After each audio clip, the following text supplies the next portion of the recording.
पहलगाम हल्ल्यामधल्या 2 दहशतवाद्यांना अटक। रविवारी 22 जूनच्या सकाळी ही बातमी माध्यमांमध्ये झळकली आणि लागलीच भुवया उंचावल्या। 22 एप्रिल 2025ला पहलगामचा हल्ला झाला होता।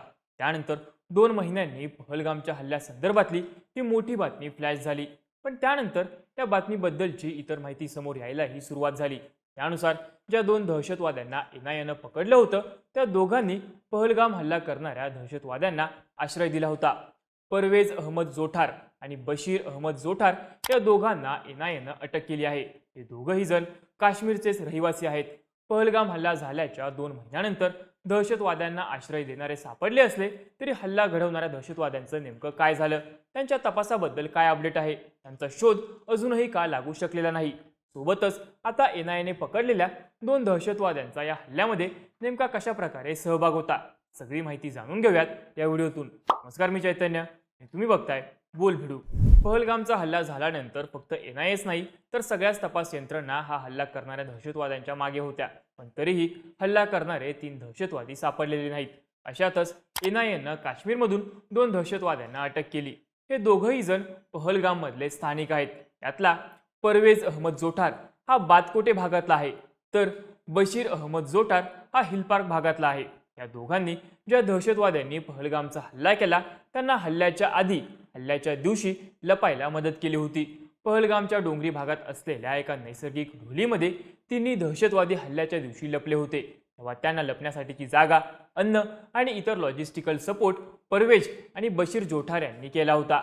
एनआयएनं त्यांना ताब्यात घेऊन केलेल्या चौकशीमध्ये याबद्दलची माहिती समोर आली आहे। सोबतच त्यांनी ज्या 3 दहशतवाद्यांनी पहलगामचा हल्ला केला त्यांची ओळख सुद्धा पटवली आहे। हल्ला करणारे तिघही जण पाकिस्तानचे नागरिक असून तिघही लष्कर ए तैयबा या संघटनेशी संबंधित असल्याची माहितीही या दोघांनी दिली आहे। एनआयएनं या दोघांवरती बेकायदेशीर कारवाया प्रतिबंध कायदा 1967च्या कलम 19 अंतर्गत गुन्हा दाखल केला असून दोघांचाही तपास सुरू आहे। त्यामुळे पळून गेलेल्या दहशतवाद्यांचा ठाव ठिकाणा समोर येण्याची शक्यता किंवा हल्ल्यासंबंधी आणखी माहिती मिळण्याची शक्यता वर्तवली जाते। पण या सगळ्यात मुख्य प्रश्न उरतो तो म्हणजे लपवणारे सापडले, मग हल्ला करणाऱ्यांचं काय? पहलगामच्या हल्ल्याला 2 महिने होऊनही हल्ला करणारे हल्लेखोर का सापडले नाही? तर हल्ला झाल्यानंतर सुरुवातीच्या तपासामधून आसिफ फौजी, सुलेमान शाह आणि अबू तलहा अशी या तिघांची नावं समोर आली। या तिन्ही दहशतवाद्यांची स्केचेस जारी करण्यात आली होती। त्यांच्यावरती मोठ्या रकमेचं बक्षीस सुद्धा लावण्यात आलं। हा हल्ला एलटीटीशी संबंधित असलेल्या मुसा फौजी ग्रुपनं केल्याचं तपासामध्ये समोर आलं। त्यांना आयएसआय आणि पाक लष्करातल्या काही अधिकाऱ्यांनी मदत केल्याचंही स्पष्ट झालं होतं। पण तरीही हल्ला करत 26 निष्पाप नागरिकांचा जीव घेणाऱ्या 3 दहशतवाद्यांचा शोध मात्र अजूनही लागलेला नाही। आता या 3 दहशतवाद्यांना 2 महिने लपून राहणं कसं काय जमलं? तर याचं एक महत्त्वाचं कारण म्हणजे हल्ला करण्याआधी अतिशय नियोजितपणे रचलेला कट। हल्ला कुठं करायचा, हल्ला केल्यानंतर पळून जायला किती वेळ मिळेल, या प्रत्येक गोष्टीचा प्लॅन आधीच करण्यात आला होता। त्यानुसार हल्ला करण्याचं ठिकाण ठरलं बैसरणचं पठार। इथं सिक्युरिटी आधीपासूनच कमी होती। त्यात इथून सगळ्यात जवळचा सीआरपीएफ कॅम्प सुद्धा 3 किलोमीटरचा ट्रेक केल्यानंतर आहे। साहजिकच हल्ला झाल्यावरती सुरक्षा यंत्रणा इथे यायला साधारण तासाभराचा वेळ लागणार होता। एवढा वेळ दहशतवाद्यांना हल्ला करून पळून जाण्यात पुरेसा ठरला। याच एका तासाचा वापर करून हे दहशतवादी आजूबाजूच्या घनदाट जंगलामध्ये पळून गेल्याची शक्यता वर्तवण्यात आली आहे। ही शक्यता महत्त्वाची ठरते याचं कारण म्हणजे या घनदाट जंगलात जास्तीत जास्त वेळ लपता येऊ शकतं। या जंगलांमध्ये दहशतवाद्यांनी लपण्यासाठी काही खास जागा तयार केल्याचंही सांगितलं जातं।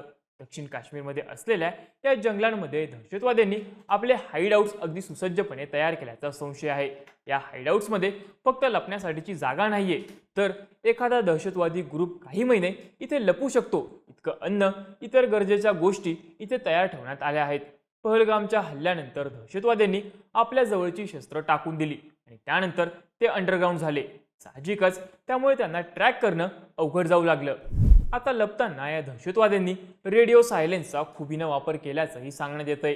हँडलर्स जर भारतात कारवायांसाठी आले असतील किंवा भारतामध्ये लपून बसले असतील तर ते पाकव्याप्त काश्मीरमधल्या आपल्या आकांक्षी बोलण्यासाठी वेगवेगळ्या डिव्हाइसचा वापर करायचे। त्यांचं कम्युनिकेशन इंटरसेप्ट करून भारतीय तपास यंत्रणांना त्यांच्याबद्दलची महत्त्वाची माहिती मिळायची। पण मुसा फौजी ग्रुपमधल्या या दहशतवाद्यांनी कुठलंच डिजिटल डिव्हाइस वापरलेलं नाही। त्यांनी ओव्हरग्राऊंड वर्कर सोबतही कॉन्टॅक्ट ठेवलेला नाही.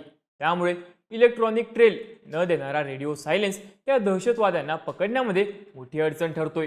कुठलेच डिजिटल फुटप्रिंट्स नसल्यानं तपास यंत्रणांना जंगलामध्ये प्रत्यक्ष जाऊन तपास करण्यावरती भर द्यावा लागत आहे. साहजिकच त्या दहशतवाद्यांना पकडण्यामध्ये अजून तरी यश आलेलं नाही. पण या दहशतवाद्यांचा शोध नेमका कुठे सुरू आहे? तर जिथं हल्ला झाला त्या बैसरनच्या कुरणाच्या आसपास तपास यंत्रणांनी तातडीनं मोठी सर्च ऑपरेशन्स राबवली होती. त्यानंतर काश्मीरच्या दक्षिण आणि मध्य भागामध्ये सुद्धा हे सर्च ऑपरेशन्स ताकदीने राबवले जाऊ लागले. जंगलामध्ये सुमारे हजारो सैनिक डिप्लॉय केले गेले. पण तरीही या जंगलांमध्ये लपण्याची असंख्य ठिकाणं असताना या दहशतवाद्यांचा शोध घेणं कठीण बनलं आणि 2 महिने झाले तरी हा शोध पूर्ण झालेला नाही.